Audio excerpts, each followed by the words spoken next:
Pertama-tama aku mau ngejawab ya, salam kenal buat dokter Anda, Sakti MPD.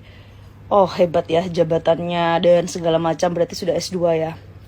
Tapi kok pertanyaannya pengen lihat rumah Mbak Lina loh. Sama lihat Lina nyetir mobil, terus penting. Orang supir truk aja nggak lulus SD juga bisa nyupir truk, bisa punya mobil dan rumah.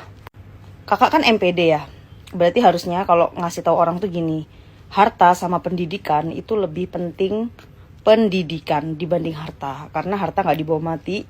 Kalau pendidikan itu sampai kapanpun, bahkan itu bisa dibilang amal jariah loh, ilmunya ke anak dan lain-lain. Terus kalau aku bisa nyetir mobil dan aku punya rumah, what your business? Kamu tau nggak kenapa aku nggak beli mobil? Nih, bukan aku nggak mampu, mobil mah kecil bagi gue. Tas gue aja 100 juta bisa gue beli. Karyawan gue berapa, tapi yang jadi masalah, aku mengutamakan adik aku sekolah, adikku tuh 2 loh. Terus aku banyak bantu anak-anak yatim. Kalau mobil mah gampang, dan aku mindset aku tuh dari kayak misalnya secara ekonomi ya.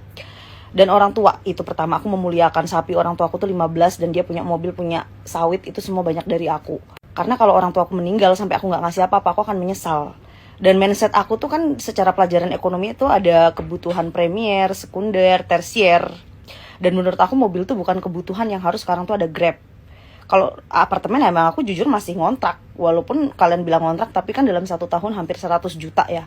Itu sudah lumayan dibandingin masa laluku yang tinggal di kos-kosan kecil, aku lebih bersyukur. Terus kamu lihat dong, aku lebih berbagi dengan orang. Aku tuh mindset aku tuh bukan punya barang-barang mewah ya, tapi yang aku utamakan, aku punya usaha yang baik.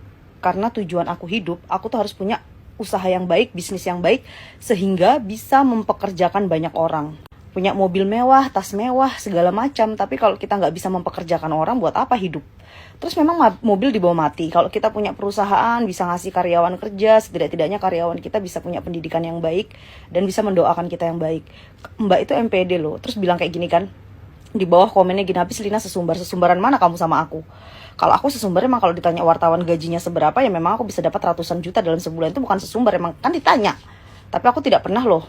Tapi aku nggak pernah mendeklarasikan diriku bahwa aku ini orang kaya gitu. Aku tuh malu loh Mbak, kalau ada sarjana itu yang pola pikirnya kayak Mbak temanku aja yang kaya ya. Dia nggak pernah bilang, kok lu nggak punya mobil sih? Kok lu nggak punya rumah sih? Nggak ada loh, padahal teman aku tuh rata-rata miliarder. Dan punya film, bos film, apa nggak ada. Lu nggak bisa nyetir, lu nggak punya mobil tuh nggak ada. Mbak kan malu gitu loh, masa dokter Anda habis itu tuh menurut aku tuh udah hampir bisa kayak dibilang jadi dosen kok. Nyetir aja jadi jaminan, orang anak SD aja bisa nyetir. Aku bisa nyetir, tapi memang aku nggak pintar banget. Tapi aku tuh punya mobil di kampung gitu loh, dan itu penting nggak sih menurut aku? Aduh lucu deh.